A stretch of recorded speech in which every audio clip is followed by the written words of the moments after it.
Hello friends, ഇന്നത്തെ എപ്പിസോഡിൽ ശ്യാമയോട് തന്റെ വീട്ടുകാരുമായിട്ട് യാതൊരു ബന്ധവും ഇനി പാടില്ല എന്നും അവരോട് ആരോടും ഇനി കാണുകയോ സംസാരിക്കുകയോ ചെയ്യരുതെന്നും അത് നിന്റെ മരണം വരെ അങ്ങനെ ആയിരിക്കണമെന്നും സത്യഭാമ ശ്യാമയോട് ആരതിയിൽ കൈവച്ച് സത്യം ചെയ്യാൻ ആവശ്യപ്പെടുമ്പോൾ ആ സമയത്ത് പപ്പിമോളെ വിളിക്കാനായി പോയ പൊന്നി പപ്പിമോളുമായിട്ട് സ്റ്റേജ് ഇറങ്ങി വരുന്നത്. മോളെ ഇത് കഴിക്കുക എന്ന് പറഞ്ഞ് പിന്നാലെ പൊന്നി ബഹളം വെച്ച് വരുമ്പോൾ എനിക്ക് വേണ്ടെന്നല്ലേ പറഞ്ഞത് എന്ന് ചോദിച്ച് പപ്പി പൊന്നിയുടെ കയ്യിലിരുന്ന ആ പ്ലേറ്റ് തട്ടി താഴേക്കിടുന്നു. അങ്ങനെ ചോറും പ്ലേറ്റും കൂടെ താഴേക്ക് വീഴുന്നത് കണ്ട് എല്ലാവരും ദേഷ്യത്തോടെ പപ്പിയെ നോക്കി.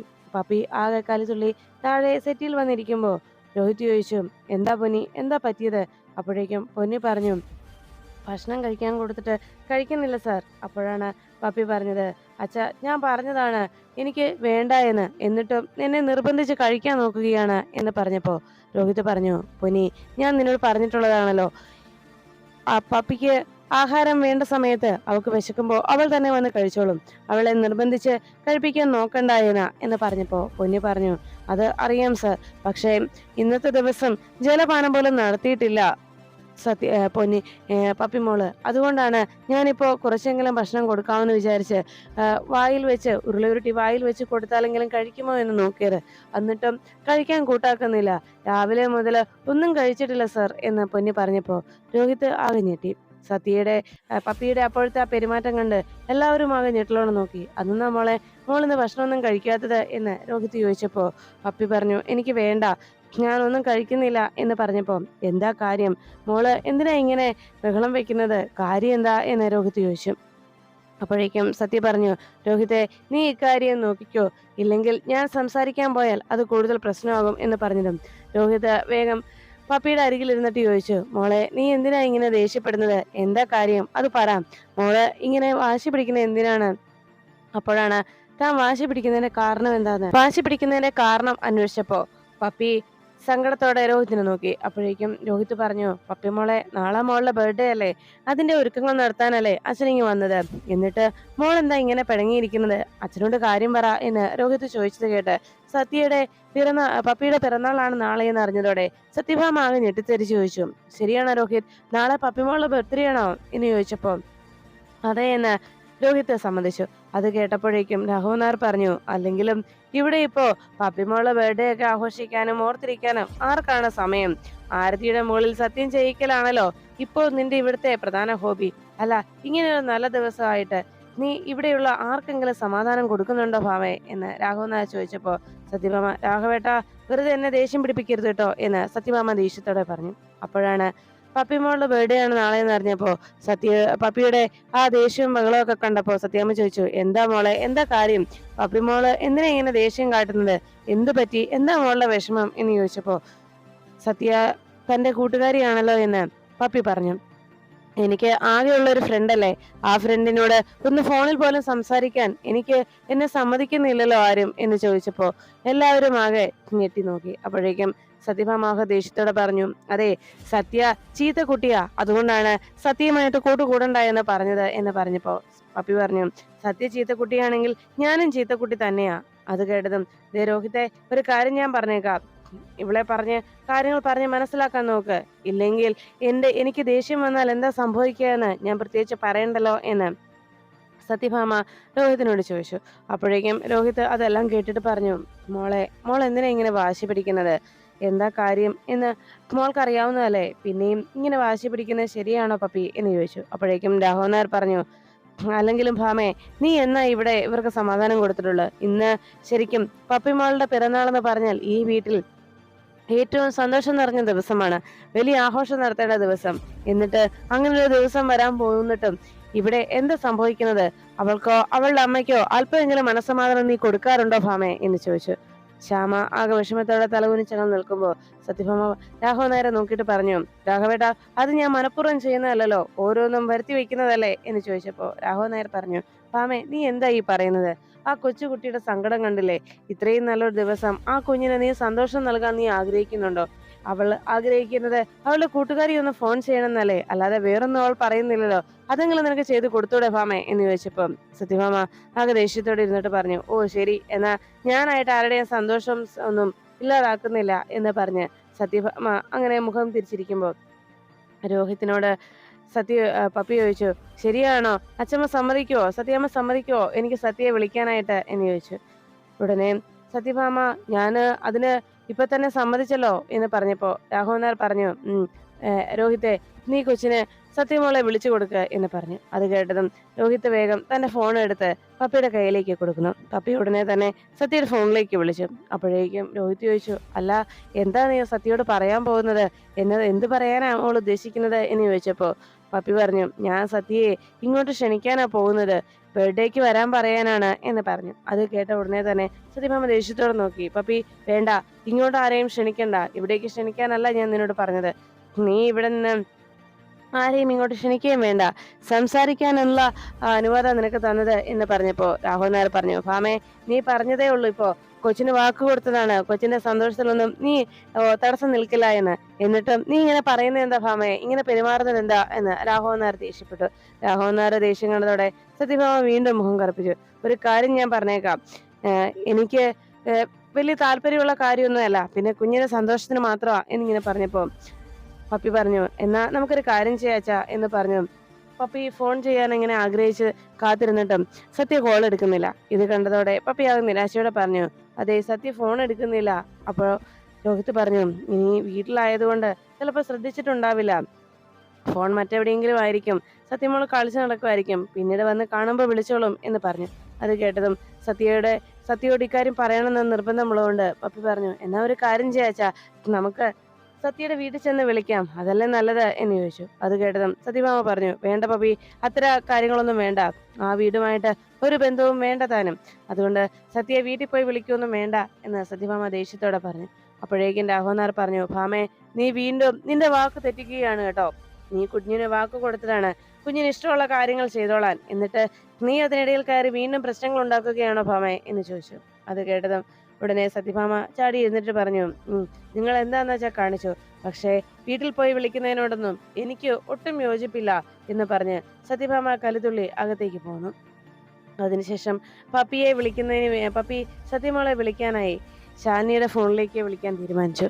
സത്യയുടെ അമ്മയുടെ ഫോണിലേക്ക് വിളിച്ചാലോ വെച്ചാ എന്ന് രോഹിത് ചോദിച്ചതും ശ്യാമയുടെ ഫോണിൽ നിന്ന് ശാലിനിയുടെ ഫോണിലേക്ക് വിളിക്കാനായിട്ട് പപ്പി അമ്മയുടെ ഫോൺ തരാമോ എന്ന് ചോദിച്ചു. അങ്ങനെ ശ്യാമയുടെ ഫോൺ വാങ്ങിക്കാൻ പപ്പി ശ്രമിക്കുമ്പോൾ പപ്പിക്ക് ഫോൺ കൊടുക്കാനായി മടി കാണിച്ച് ശ്യാമ നിന്നു. സത്യാമ്മ കണ്ടാൽ വഴക്ക് പറയുന്നുള്ള ഭയം ശ്യാമയുടെ മനസ്സിനെ അലട്ടി. അപ്പോഴേക്കും അത് വേണ്ട മോളെ എന്ന് പറഞ്ഞ് ശ്യാമ പപ്പിക്ക് ഫോൺ കൊടുക്കാതിരിക്കുന്നത് കണ്ട് രാഘവൻ നായർ പറഞ്ഞു, മോളെ ശ്യാമേ നീ മോക്ക് ഫോൺ കൊടുക്ക്, അവള് വിളിക്കട്ടെ, അവൾ വിളിച്ച് സംസാരിക്കട്ടെ, നീ ഭാമയെ പേടിച്ച് മോൾക്ക് ഫോൺ കൊടുക്കാതിരിക്കൊന്നും വേണ്ട, മോള് ഫോണിൽ സംസാരിച്ചോട്ടെ, നീ അവൾക്ക് ഫോൺ കൊടുക്ക എന്ന് പറഞ്ഞു. ഉടനെ തന്നെ ശ്യാമ ആകെ ഭയത്തോടെ തന്റെ ഫോൺ പപ്പിക്ക് നൽകി. പപ്പി ഉടനെ തന്നെ അതിലെ ശാലിനിയുടെ ഫോണിലേക്ക് വിളിച്ചു. ശാലിനി ആ നിമിഷം ശ്യാമയുടെ കോള് വരുന്നത് കണ്ട് വേഗം അറ്റൻഡ് ചെയ്തതും എന്താ മോളെ എന്ന് ചോദിച്ചപ്പോ ഉടനെ പപ്പി പറഞ്ഞു, ആന്റി ഞാനാ പപ്പി എന്ന് പറഞ്ഞപ്പോ എന്താ പപ്പി മോളെ, എന്താ മോള് വിളിച്ചത് എന്ന് ചോദിച്ചു. ആന്റി സത്യയുടെ കൈ കൊടുക്കുവോ, നാളെ എൻ്റെ ബർത്ത്ഡേ ആണ്, അതുകൊണ്ട് ബർത്ത്ഡേക്ക് ഇങ്ങോട്ട് എല്ലാവരെയും ക്ഷണിക്കാൻ സത്യയെ ക്ഷണിക്കാനായിട്ടാണ് ഞാൻ വിളിച്ചത്, സത്യയെ വിളിച്ചിട്ട് സത്യ ഫോൺ എടുത്തില്ല എന്ന് പറഞ്ഞു. അപ്പോഴാണ് പപ്പി തന്നെ വിളിക്കുന്നത് കേട്ട് സത്യ അവിടേക്ക് എത്തിയത്. സത്യ ആകെ അതിശയത്തോടെ ശാലിനിയോട് പറഞ്ഞു, അമ്മേ നാളെ എൻ്റെയും ബർത്ത്ഡേ അല്ലേ അമ്മേ എന്ന് ചോദിച്ചു. അത് കേട്ടോ ഉടനെ ശാലിനി അതെ എന്ന് തല കുലുക്കുമ്പോ പപ്പി തൻ്റെ കൂടെ ബർത്ത്ഡേ ആഘോഷിക്കാനായി സത്യയോട് പറഞ്ഞു, എന്നാ ഒരു കാര്യം ചെയ്യാം, സത്യയെ നമ്മുടെ രണ്ടുപേരുടെയും ബർത്ത്ഡേ നമുക്ക് ഇവിടെ ആഘോഷിക്കാം, ഇങ്ങോട്ട് പോര് എന്ന് പറഞ്ഞു. അത് കേട്ടപ്പോഴേക്കും ആകെ ഞെട്ടലോടെ വിഷ്ണു കേട്ടിരിക്കുകയാണ്. അപ്പോഴേക്കും സത്യ ശാലിനിയോട് ചോദിക്കുന്നത് വിഷ്ണു അതിലൂടെ കേട്ടു. അമ്മേ നാളെ എൻ്റെ ബർത്ത്ഡേക്കെങ്കിലും അച്ഛൻ വരുമോ അമ്മേ എന്ന് ചോദിച്ചപ്പോൾ ശാലിനി ആകെ വിഷമത്തോടെ മോളെ നോക്കി. അപ്പോഴേക്കും വിഷ്ണു ശാലിനിയും കുഞ്ഞും നാളെ വരും എന്നുള്ളൊരു വാക്ക് പറഞ്ഞിരുന്നെങ്കിൽ എന്ന് പ്രതീക്ഷയോടെ വിഷ്ണു അങ്ങനെ കാത്തു നിൽക്കുമ്പോൾ ശാലിനിയോട് പപ്പി പറഞ്ഞു, ആന്റി നാളെ പപ്പിയുടെ പിറന്നാള് എൻ്റെ കൂടെ സത്യയുടെ പിറന്നാൾ എൻ്റെ കൂടെ ആഘോഷിച്ചൂടെ, ഞങ്ങൾ രണ്ടുപേരുടെയും ബർത്ത്ഡേ ഒരു ദിവസമല്ലേ, അതുകൊണ്ട് രണ്ടുപേർക്കും കൂടി ഇവിടെ ഒരുമിച്ച് ആഘോഷിക്കത്തില്ലേ ആന്റി, ആന്റി സത്യയും കൂട്ടി ഇങ്ങോട്ട് വരുവോ എന്ന് ചോദിച്ചു. ആകെ വിഷമത്തോടെ ശാലിനി എന്ത് പറയുന്നറിയാതെ അങ്ങനെ നിൽക്കുമ്പോൾ രാഘവൻ നായർ പറഞ്ഞു, അതേ മോളെ നാളെ പപ്പിമോളുടെ ബർത്ത്ഡേ ആയതുകൊണ്ട് സത്യയുടെയും ബർത്ത്ഡേ ആയ സ്ഥിതിക്ക് രണ്ടുപേരുടെയും ബർത്ത്ഡേ ഇവിടെ വെച്ച് ആഘോഷിക്കാം, മോളെയും കൂട്ടി ഇങ്ങോട്ട് വാ, അതാണ് നല്ലത്, എല്ലാവരും ഇവിടെ നിങ്ങളെ കാത്തിരിക്കുകയാണ് എന്ന് പറഞ്ഞു. അത് കേട്ട നിമിഷം ശാലിനി ആകെ വിഷമത്തോടെ സത്യാമ്മയുടെ വെല്ലുവിളിയും സത്യാമ്മ തന്റെ നേരെ കാണിക്കുന്ന പ്രകടനങ്ങളെക്കുറിച്ചുമൊക്കെ ആലോചിച്ചു. എന്തായാലും നാളെ അവിടെ വരെ ഒന്ന് പോകാം. സത്യയുടെയും പപ്പിയുടെയും ബർത്ത്ഡേ ഒരുമിച്ച് ആഘോഷിക്കാൻ കഴിയല്ലോ, അതും അവരുടെ അച്ഛന്റെ സാന്നിധ്യത്തിൽ തന്നെ. അതാ നല്ലത് എന്ന് തീരുമാനിച്ച് ശാലിനി പപ്പിയോട് പറഞ്ഞു, ശരി മോളെ, നാളെ സത്യമോള് വരും എന്നറിയിച്ചു. അപ്പോഴേക്കും ആകെ വിഷമത്തോടെ എല്ലാവരും അങ്ങ് നിൽക്കുമ്പോൾ ശാലിനി അങ്ങനെ പറഞ്ഞ് ഫോൺ വെച്ചു. വിഷ്ണു നാളെ ശാലിനി കുഞ്ഞുമായിട്ട് ഇവിടേക്ക് വരുമെന്നുള്ള സന്തോഷത്തിലായിരുന്നു. റൂമിലേക്ക് എത്തിയ വിഷ്ണുവിന്റെ മുഖത്തെ പുഞ്ചിരി കണ്ട് കാർത്തിക കാര്യം അന്വേഷിച്ചു. അപ്പോഴേക്കും കാർത്തികയോട് വിഷ്ണു പറഞ്ഞു, നാളെ സത്യമോളുടെയും പപ്പിമോളുടെയും ബർത്ത്ഡേ ആണ്. രണ്ടുപേരുടെയും ബർത്ത്ഡേ ആഘോഷിക്കാനായിട്ട് ഇവിടേക്ക് വരാമെന്നാണ് പറഞ്ഞിരിക്കുന്നത്. ഇതിൽ പര സന്തോഷം വേറെ ഒന്നും ഇല്ലല്ലോ. അതുകൊണ്ട് ആ സന്തോഷത്തിലാണ് ഞാനിപ്പോ. എൻ്റെ മോളാണ് സത്യം എന്നല്ലേ ശാലിനി പറഞ്ഞത്. അങ്ങനെയാണെങ്കിൽ എൻ്റെ മോളുടെ പിറന്നാളിൽ എനിക്കും പങ്കുചേരാം. ഇത്രയും വർഷങ്ങൾക്ക് ശേഷം ഞാൻ എൻ്റെ മോളെ തിരിച്ചറിഞ്ഞതിന് ശേഷം അവളെ എൻ്റെ അരികിലേക്ക് ശാലിനി കൂട്ടിക്കൊണ്ടുവരാൻ പോകുന്നു. അങ്ങനെയെങ്കിലും എനിക്ക് എൻ്റെ സത്യമോളെ കാണാൻ കഴിയുമല്ലോ എന്നെല്ലാം പറഞ്ഞു. അപ്പോഴാണ് കാർത്തിക ചോദിച്ചത്, പക്ഷേ സത്യാമ്മ അതിന് സമ്മതിക്കുമോ വിഷ്ണുവേട്ടാ? സത്യാമ്മയുടെ സ്വഭാവം വിഷ്ണുവേട്ടന് അറിയാമല്ലോ. എന്തെല്ലാം പ്രശ്നങ്ങൾ സത്യാമ്മ ഉണ്ടാക്കുമെന്ന് വിഷ്ണുവേട്ടനൊന്ന് ആലോചിച്ചേ എന്ന് പറഞ്ഞു. അത് കേട്ട ഉടനെ വിഷ്ണു പറഞ്ഞു, സാരമില്ല, എന്ത് സംഭവിച്ചാലും എൻ്റെ മോള് നാളെ വരാൻ പോവുകയാണ്. അവളോടൊപ്പം കുറച്ചു നേരമെങ്കിലും എനിക്ക് ചെലവഴിക്കാൻ കഴിയുമല്ലോ. പിന്നെ കിട്ടുന്ന അവസരത്തിലെങ്കിലും ശാലിനിയെ കൊണ്ട് സത്യം പറയിപ്പിക്കാൻ കഴിഞ്ഞാലോ. ശാലിനിയുടെ നാവിൽ നിന്ന് ആ സത്യം ഒന്ന് ആയിരുന്നെങ്കിൽ, എന്താണ് സത്യവുമായി ബന്ധപ്പെട്ട ആ രഹസ്യമെന്ന് ഒന്നറിയാൻ കഴിഞ്ഞിരുന്നെങ്കിൽ എല്ലാത്തിനും ഒരു പരിഹാരമാകുമായിരുന്നു എന്ന് വിഷ്ണു പറഞ്ഞു. എന്തായാലും നാളെ പപ്പിമോളുടെ പിറന്നാൾ ആഘോഷിക്കാൻ രണ്ടുപേരും ഇവിടേക്ക് എത്തും. അത് തന്നെ വലിയ ഭാഗ്യം എന്ന് പറഞ്ഞ് വിഷ്ണു സന്തോഷത്തോടെ ഇരിക്കുന്നത് കണ്ട് കാർത്തികയും സന്തോഷിച്ചു. അപ്പോഴാണ് കൃത്യമായി തന്നെ മധുശ്രീയുടെ ഫോൺ കോൾ കാർത്തികയെ തേടിയെത്തുന്നത്. വിഷ്ണു പുറത്തേക്ക് പോയ തക്കത്തിൽ തന്നെ കോള് വന്നത് കണ്ട് അല്പം ആശ്വാസത്തോടെ കാർത്തിക നിന്നു. എന്തായാലും വിഷ്ണുവേട്ടന്റെ മുന്നിൽ ആ മധുശ്രീയുടെ കോൾ അറ്റൻഡ് ചെയ്യേണ്ടി വന്നില്ല. എന്തായിരിക്കും ഇനിയിപ്പോൾ ഇവൾ വിളിച്ചത്? എന്തെങ്കിലും കാരണവും കാണുമോ? ഇനി ഇവിടുത്തെ സംഭവങ്ങൾ എന്തൊക്കെയാണെന്ന് അറിയാനായിരിക്കുമോ എന്നെല്ലാം ആലോചിച്ച് കാർത്തിക കോൾ അറ്റൻഡ് ചെയ്തു. കാർത്തിക ഫോൺ എടുത്തതും മധുശ്രീ ചോദിച്ചു, എന്താ മധുശ്രീ? കാർത്തികെ, ഞാൻ പറഞ്ഞത് നിനക്ക് ഇപ്പോഴും അനുസരിക്കാൻ പറ്റുന്നില്ല അല്ലെ? നിന്നെ ചില കാര്യങ്ങൾ ഞാൻ പറഞ്ഞേൽപ്പിച്ചിരുന്നു, എന്നിട്ടും നീ അതൊന്നും അനുസരിക്കുന്നില്ലല്ലോ എന്ന് ചോദിച്ചപ്പോ കാർത്തിക പറഞ്ഞു, എന്താ മധുശ്രീ ഈ പറയുന്നത്? എന്ത് കാര്യമാണ്? മധുശ്രീ ഹർഷനെ കുറിച്ച് കണ്ടെത്താമെന്നല്ലേ പറഞ്ഞത്? എന്തെങ്കിലും വിവരം കിട്ടിയോ ഹർഷനെ കുറിച്ച് എന്ന് ചോദിച്ചപ്പോ മധുശ്രീ പറഞ്ഞു, ഞാൻ എൻ്റെ സുഹൃത്തുക്കൾ വഴി അന്വേഷണം തുടരുകയാണ്. എന്ത് വിവരം കിട്ടിയാലും അപ്പോൾ തന്നെ നിന്നെ ഞാൻ അറിയിക്കാം. അത് കേട്ടതും ഹർഷനെ കുറിച്ച് വിവരമൊന്നും അറിഞ്ഞില്ല എന്നുള്ള നിരാശ കാർത്തികയിലുണ്ടായി. അപ്പോൾ മധുശ്രീ പറഞ്ഞു, അത് നിൽക്കട്ടെ, നീ ഇപ്പോൾ അവിടെ എന്തൊക്കെയാ സംഭവിച്ചതെന്ന് പറയാനായിട്ട് ഇത്രയും നേരമായിട്ടും നിനക്കൊന്ന് വിളിക്കാൻ പോലും കഴിഞ്ഞില്ലല്ലോ. എന്താ ശരിക്കും അവിടെ സംഭവിച്ചത്? ഇന്ന് അവിടെ എന്താ പ്രത്യേകിച്ച് സംഭവിച്ചത് എന്ന് ചോദിച്ചപ്പോൾ കാർത്തിക പറഞ്ഞു, നാളെ പപ്പിയുടെ പിറന്നാളാണ്. പിറന്നാളിന് സത്യയെ ക്ഷണിക്കണമെന്നായിരുന്നു പപ്പി മോളുടെ ആഗ്രഹം. അതുകൊണ്ട് സത്യാമ്മ ആദ്യം അതിനെല്ലാം എതിർപ്പ് കാട്ടി. പിന്നെ എന്നെയും കൂട്ടി ഇന്ന് ആ ശാലിനിയെ കാണാനായി എന്നെ കൂട്ടിക്കൊണ്ടു പോയിരുന്നു. ശാലിനിയും ശ്യാമയും ചേർന്ന് എന്നെ ചോദ്യം ചെയ്തുകൊണ്ടിരുന്നപ്പോൾ അവിടേക്ക് സത്യാമ്മ എത്തി എന്നെ രക്ഷിച്ച് കൂട്ടിക്കൊണ്ടു പോരുകയായിരുന്നു. എന്തായാലും ഇനി ശ്യാമയുടെ ഇതുപോലെയുള്ള ട്രിക്കുകളിൽ ചെന്ന് പെട്ടുപോകരുത്.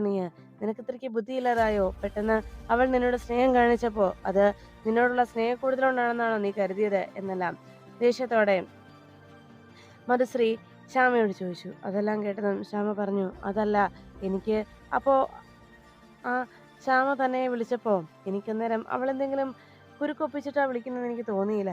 അതാണ് ഞാൻ അവളോട് പോകാൻ തയ്യാറായത്. മാത്രമല്ല സത്യാമ്മയും നിർബന്ധിച്ചു. എന്തായാലും ഇനി എന്തെങ്കിലും ഇതുപോലുള്ള കാരണങ്ങൾ ഉണ്ടായാൽ, എന്തെങ്കിലും ഇതുപോലെ സംഭവിച്ചാൽ അതിനെക്കുറിച്ച് ഞാൻ കൂടുതൽ ആലോചിച്ചിട്ട് മാത്രമേ എന്തെങ്കിലും ചെയ്യൂ എന്ന് മധുശ്രീയോട് കാർത്തിക പറയുന്നു. മധുശ്രീ പറഞ്ഞു, അതൊക്കെ ഇരിക്കട്ടെ, എന്നിട്ട് സത്യയെ വിളിച്ചോ? സത്യഭാമ അതിനെ സമ്മതിച്ചോ എന്ന് ചോദിച്ചപ്പോൾ കാർത്തിക പറഞ്ഞു, സത്യാമ്മ ഫോൺ ചെയ്ത് സംസാരിച്ചോളാനായി പറഞ്ഞു. പക്ഷേ പപ്പി മോൾക്ക് സത്യയെ ഇവിടേക്ക് വിളിച്ചു വരുത്തണം. അതിന് പിന്നെ ശാലിനിയുടെ ഫോണിലേക്ക് വിളിച്ച് അവരെ രണ്ടുപേരെയും ക്ഷണിച്ചിട്ടുണ്ട് നാളത്തെ ബർത്ത്ഡേ ആഘോഷിക്കാൻ. നാളത്തെ ബർത്ത്ഡേ ആ ശാലിനിയുടെ മോളുടെയും കൂടിയാണ്, രണ്ടുപേരുടെയും ബർത്ത്ഡേ ആണെന്ന്. അതുകൊണ്ട് ആ ആഘോഷത്തിൽ പങ്കെടുക്കാൻ ചിലപ്പോൾ ശാലിനിയും ആ കുഞ്ഞുമായി വന്നേക്കും എന്ന് പറഞ്ഞു. എല്ലാം കേട്ടതിന് ശേഷം, ശരി, അവിടെ എന്ത് സംഭവിച്ചാലും നീ എന്നെ വിളിച്ച് വിവരം അറിയിച്ചിരിക്കണം. പിന്നെ നാളത്തെ ബർത്ത്ഡേയുടെ കാര്യം, അത് ഞാൻ സത്യാമ്മയെ വിളിച്ച് സംസാരിച്ചോളാം. സത്യാമ്മയോട് ഞാൻ എന്താ ഈ ഒരു സന്തോഷത്തിൽ പങ്കെടുക്കാൻ എന്നെ ക്ഷണിക്കുമോ ഇല്ലയോ എന്ന് ഞാനൊന്ന് നോക്കട്ടെ. അല്ലെങ്കിൽ തന്നെ ക്ഷണിച്ചില്ലെങ്കിലും എനിക്ക് അവിടെ ഒരു സാധനം ഉണ്ടാക്കി തരിക എന്നത് നിന്റെ കടമയാണ്. അതിനു വേണ്ട കാര്യങ്ങൾ നീ ചെയ്തിരിക്കണം എന്ന് പറഞ്ഞ് കാർത്തികയോട് ഒരു താക്കീതും തൻ്റെ ഒരു ഓർഡറും നൽകിയിട്ട് മധുശ്രീ ഫോൺ വെക്കുന്നു.